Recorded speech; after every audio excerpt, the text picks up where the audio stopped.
আল্লাহ রব্বুল আলামিন সূরাতুল হিজরের 43-44 নম্বর আয়াতের মধ্যে বলেন, ওয়া ইন্না জাহান্নামা লামাউইদুহুম আজমাইন, নিশ্চয়ই জাহান্নাম তাদের প্রত্যেকেরই প্রতিশ্রুত স্থান হবে। এ বন্ধু, হাফিজুরের দালালি ছাড়ো।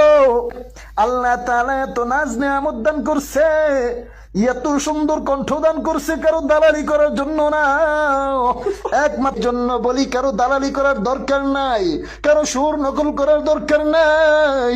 আল্লাহ তোমার যে সুর দিছে ওই সুরটা নিয়ে সন্তুষ্ট থাকো। এরে তুই যে আমারে নসিহত করলি, তোর গলায় তো হাফিজুরের আওয়াজ শোনা যায়। তুইও তো হাফিজুরের দালালি কইরা কইরা আরেকজন রে নসিহত দেস না, না,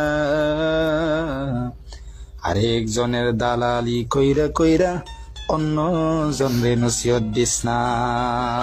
ভালো হয়ে যাও।